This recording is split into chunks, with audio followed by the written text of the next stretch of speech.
This week in history.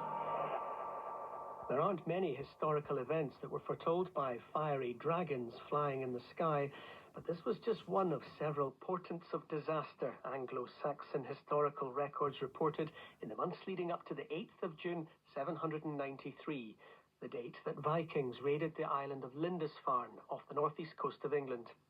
The holy island of Lindisfarne was one of the most important centres of English Christianity, home to a powerful monastery and a shrine to St Cuthbert. When the Vikings arrived in June 793, they slaughtered monks, destroyed the church and plundered its goods. In the words of the scholar Alcuin of York, trampling on the bodies of saints in the temple of God like dung in the street.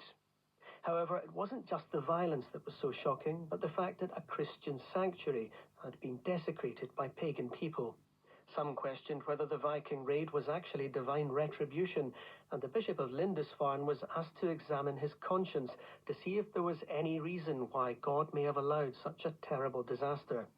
In response to the attack, the community of monks moved to the mainland, and St Cuthbert's remains were eventually enshrined at Durham. Further assaults on vulnerable monasteries followed, and by the middle of the 9th century, Viking armies had conquered whole kingdoms in England, with the raid of Lindisfarne often considered as the start of the Viking Age in Europe. Order! Order! As far back as the 1920s, the BBC had wanted to broadcast the proceedings of the UK Parliament, but in the main, reluctance from MPs prevented this from happening. It wasn't until the 9th of June 1975, when a month-long test involving the BBC and independent radio news began, that the first ever live transmission from the House of Commons took place. The programme went out on Radio 4's medium wave, and the Labour Secretary of State for Industry, Tony Benn, was the first MP to respond to a question live on air. Mr. Speaker, we intend to do our utmost to see that the Shipbuilding and Aircraft Industries Bill is made law in the present session.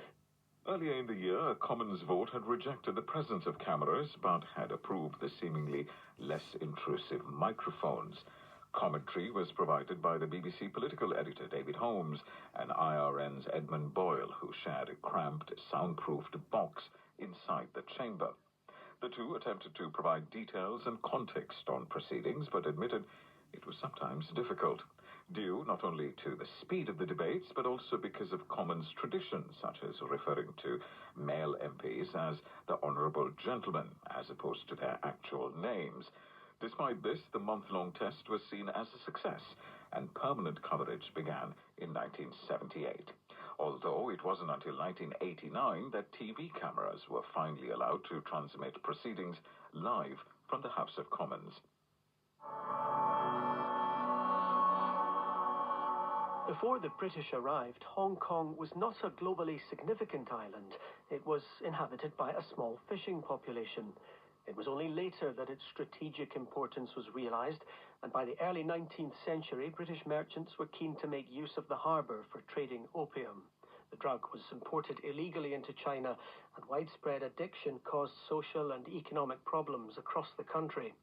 China tried to suppress the trade, and hostilities broke out in 1839.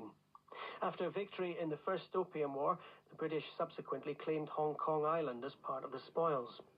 A second Opium War added the Kowloon Peninsula to their possession, and then on the 9th of June 1898, the two countries signed a convention allowing Britain to control even more land in the region we know as Hong Kong, under a lease of 99 years.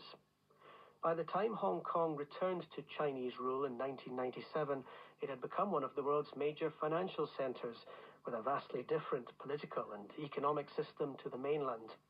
And although a principle of one country, two systems was agreed between China and Britain when negotiating the territory's return, whether Hong Kong still has the autonomy it was promised is open to debate.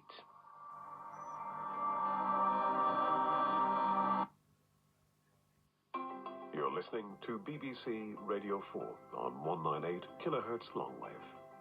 This service is closing. BBC transmissions on this frequency will end on the 27th of June this year. However, you can continue to listen in many other ways. You can can find BBC Radio 4 online via BBC Sounds. Radio 4 is available on DAB, digital radio, and through your digital television, including Freely. Radio 4 is also available via FM radio on 92 to 95 megahertz and 103 to 105 megahertz. Plus, you can listen via your smart speaker. Just say, play Radio 4. Information on how to listen can be found on the BBC website at bbc.co.uk/reception.